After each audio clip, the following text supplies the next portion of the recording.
89% des ressortissants marocains ont obtenu en 2016 dans l'ordre les nationalités espagnoles, françaises et italiennes, précise l'Office statistique de l'Union européenne dans un communiqué.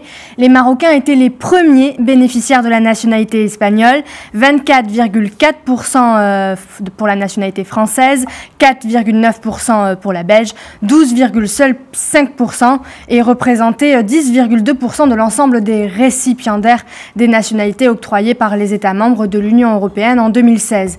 Les Albanais arrivent en deuxième position derrière les Marocains avec 67,5 personnes ayant obtenu une nationalité européenne, dont 9% ont acquis la nationalité italienne ou grecque, suivi des Indiens avec 41,700 personnes, dont près de 60% ont obtenu la nationalité britannique et des Pakistanais avec 32 900 personnes. En 2016, quelques 9 095 000 personnes ont acquis la nationalité d'un État membre de l'Union européenne, un chiffre en hausse par rapport à 2015 et à 2014.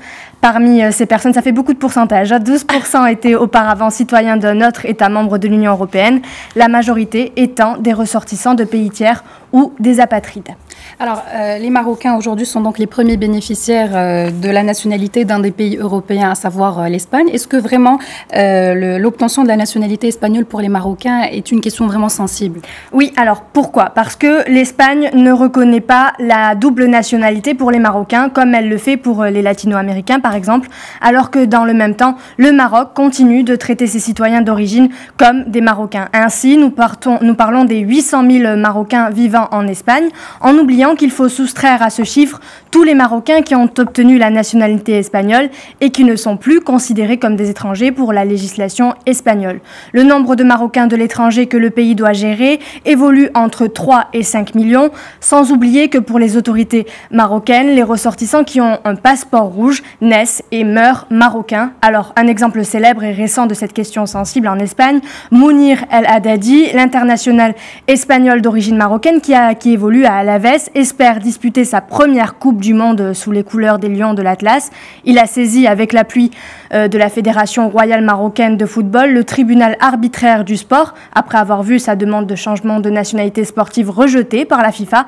Né de parents marocains, il souhaite poursuivre sa carrière internationale avec le Maroc et avait déposé il y a plusieurs mois sa requête auprès de la FIFA, qui a refusé le 13 mars dernier pour cause de matchs joués avec l'équipe nationale espagnole. D'accord.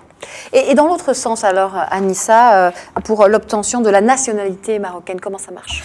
Alors, la ministre de la Famille, Bassima Akaoui, a rappelé le mois dernier à l'ONU la démarche en cours du Maroc en vue de permettre à la femme de transmettre sa nationalité à son époux. C'est une révolution sociale qui annulerait ainsi l'effet de l'article 10 du Daïr numéro 1 58 250 qui donne la priorité à l'homme en matière de transmission de la nationalité. La ministre a manifesté la détermination de son ministère à concrétiser ce projet. La décision a fait l'objet d'une proposition en 2017 par 6 partis politiques en vue de permettre aux conjoints étrangers d'acquérir la nationalité marocaine.